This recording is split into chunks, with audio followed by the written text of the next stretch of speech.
Hello everyone. Um, Welcome to CollegeFair. And today we are here to talk a little bit about the importance of research for high school students and its impact on college admissions. To talk to you about this topic here today, we have Stephen Turbin, who is currently a Harvard Business School PhD student and who is also the founder of Lumiere Education, which provides mentoring and research opportunities to high school students worldwide. We also have with us here today Veer Anand, who is the director of the Global Office of India at the University of St. Andrews, UK. So welcome, Stephen and Veer. Thank you for joining us today. And I'd like to begin right away by asking the most basic question. What is research and why is it so important that students do research, especially in the context of high school? Yeah, excellent. Maybe I can take a first crack at that and then pass to Veer. So absolutely. So I think a lot about research, being a PhD student and doing a lot of work with Lumiere. So research, there's lots of formal definitions. It's about rigorously approaching a new question that has been answered before. But I think the way I like to think about research is it's about learning in an uncertain environment. So when you're doing research, you're trying to prove something new about the world that's either never been proven before or a question that's never been asked before. And so when you're doing research, you're doing something that's actually quite difficult and pretty rare for students to do, which is you're trying to get at the very frontier of knowledge and say, okay, what don't we know? And then you're trying to prove something that people don't know. And that could be like very different in terms of its forms. Math research is so different from research in a business area like I do, or an area in machine learning or biology. So it could take many different forms, but it's all about proving something new about the world that we've never discovered before. And by the way, you don't even know if you're right at the end of it. It's kind of crazy. You try to prove something and then you're like, I think I'm right, but I don't even know. And that's why research is such a powerful thing for students to do. And we'll talk a bit about how that can impact students in the admissions process as well. But Veer, I'll pass to you from your perspective. Yeah, thanks, Stephen. So, Ankita, I think what I'll mention here is that I studied in India, and then I went and I did my my bachelor's degree in St. Andrews as well. So we're a research-intensive university, so I did research there, and it's a big difference to the way we approach our education in India compared to how the West does it. So that's the US, the UK, and Canada, and so on. I think what's important to know is it's also a way to demonstrate your interest in a particular subject. So if you are passionate about a particular area in management or data science, and it's about finding that interest, and that to me is what research is. And I'll stop after this example, but I think we can often get stuck in that perception that we need to do some drastic research to change the world and so on. But the way my academic explained it to me was, think of an ocean. And even if you can add a drop to that ocean, you're doing a good job. So, research can be something small as exploring something that hasn't been asked. It can be presenting it in a different way. It's many different things. But to me, it's passionately delving into a particular subject area that you're interested in. Great points. Thank you so much, Veer and Stephen. Obviously, I would encourage a lot of high school students today, do research. But I think that then the next question would be, how does that impact their student profile? And how does maybe a college admissions director look at a student who has maybe research on their profile? Sure. Let me start off this time, Ankita. So I'm talking from a purely UK perspective, and in the United Kingdom, when you apply to different universities, you're using what we call the UCAS portal. And unlike maybe some other places in the world, you've really got one personal statement to demonstrate your capabilities to 5 different universities. When we talk about the competitive universities like ours, what I try and stress to students is it must be academic in nature. It's not a place for you to talk about, what your parents did or what your grandparents have done or what your ways of changing the world are. It's really about your passion for the subject and academically showcasing why you're interested in a particular subject. So when I look for, points to showcase that passion, often research is a great way to do it. Um, it shows me about a student that they know what they're applying for, what the sub topics within a particular area are that they might be interested in. And it's a great way to set yourself apart in a competitive setting. So, research is important not just in terms of showcasing that passion, but it's also a good way to distinguish yourself from the pool as well. And I won't be surprised if it makes an even greater difference in the US application system, because there's multiple ways of showcasing your research skills over there. Also remember, as a last point to the students listening, that most universities abroad are going to have research as part of their degree structure, whether it's a small essay, whether it's a dissertation, which is 15,000 words, 12,000 words. And we often find that Indian students can struggle through this process. And so having a little bit of a head start and showcasing to a university that you have those capabilities to be analytical, to analyze different pieces of work in an academic manner, can be beneficial in showcasing to us that you won't struggle that much at university as well. So I'll pass on to Stephen from maybe a US context. From the Yeah, UK context, it is quite important to distinguish yourself using research. yeah, absolutely. And for context here, I was an undergrad at Harvard, so I know that the application process really well, maybe too well. I think from the U.S. perspective, it's very similar. The difference being, I think it's similar, but perhaps even more accented, because when you're applying to the U.S. to a top institution in particular, you're trying to tell a narrative about how you as a candidate are distinctive, how you're going to add something to the broader population. And so when you do research, you're showing that you have a real depth of knowledge. And one of the big misconceptions is that that these universities are looking for well-rounded applicants. They're really not. They're really looking for people who are quite spiky in a few areas that are distinctive and at a regional, national, even international level.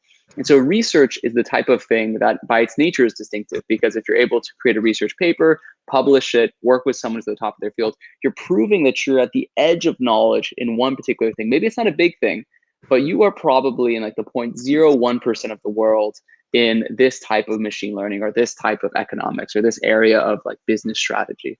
And that has a lot of impact when admission officers are looking at these at your profile. And so they made a case in point here is that at Harvard, I'd say more than half of my classmates had done research in high school. Of course, it's not you do research and then you're done. It has to be connected to your broader profile, but it does add a level of rigor to your application, which is valuable, particularly at the most selective institutions in the US.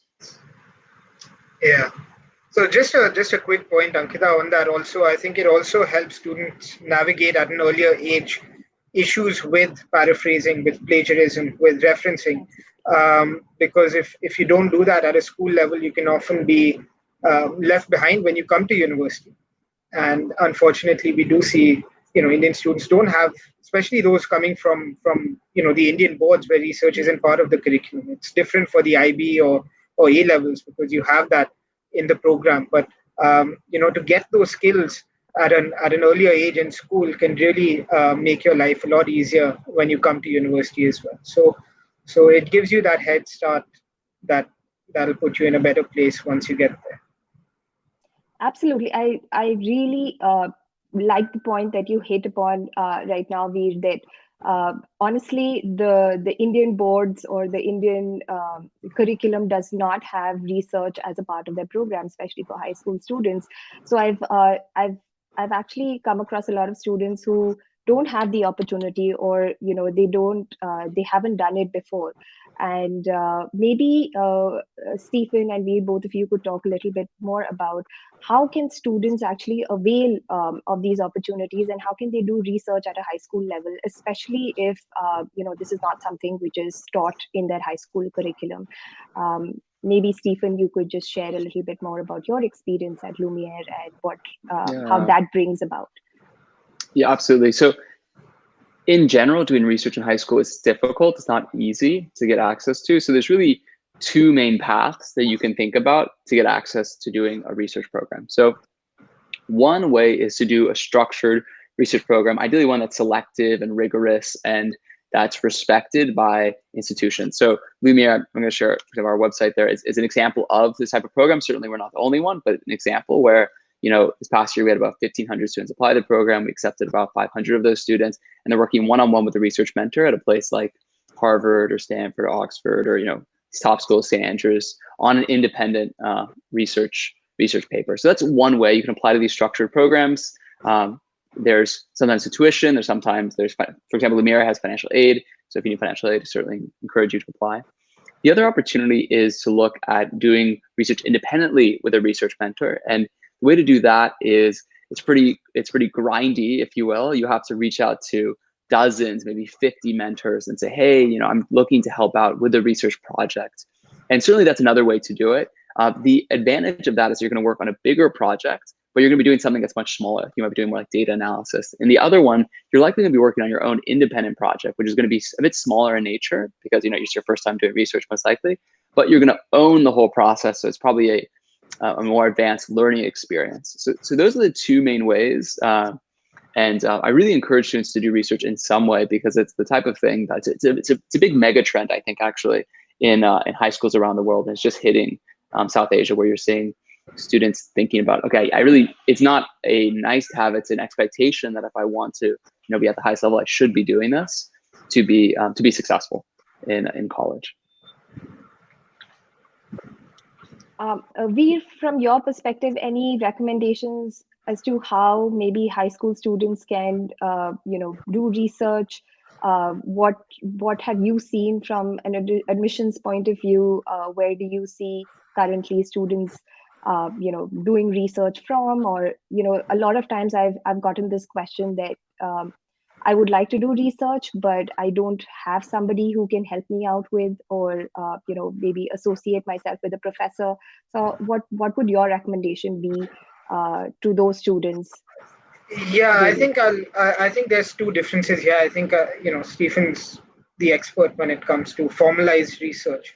When we talk about an admissions aspect to research, I think it can be formalized, where you're talking about journal articles, you're talking about something which is formally structured. From a UK perspective, if I'm talking about even just someone who has picked up a topic, picked up books and read articles, or did a course online where he was given certain resources, and they can even use that to maybe talk about the way they did some research and wrote a blog. Now, that's obviously not a formalized piece of research, but that's another way of expressing to at least a UK university that you got that interest in the subject.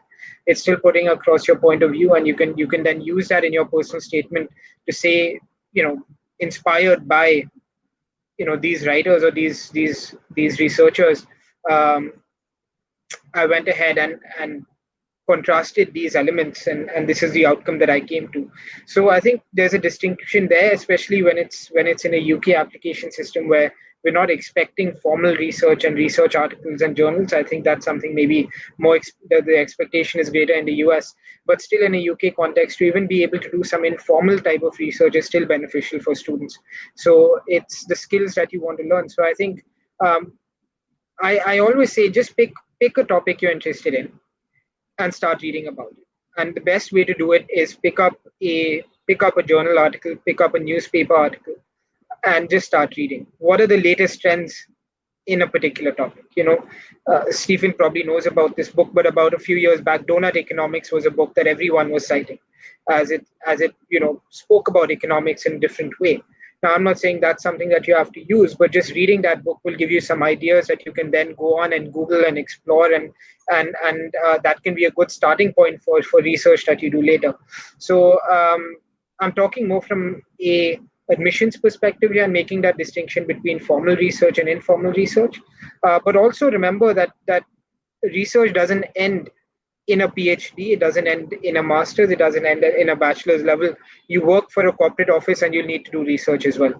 So it's important to know that this is something that a lot of us are going to continue to have to do throughout our lifetime. So it's good to build those skills in that perspective. So that's what I would say. And again, I'm here as an admissions officer trying to talk about the admissions process. But if you can do formal research, do it. If you can't, start with reading. And if you start with that understanding of what's happening, I think you'll be able to delve into some sort of research as well. Super. I think we've reached the end of our session. I see a lot of questions maybe here as well. So I would encourage everybody to find Stephen and Veer at the tables at the college fair. You'd find Stephen at the Lumia table, which is table 18, and Veer at the St. Andrews table, which would be table 34. Thank you so much, Stephen and Veer, for sharing your insights about research. And thank you once again. And thank you everyone for attending. Thank you. Ron. Thanks for having us. Thank you.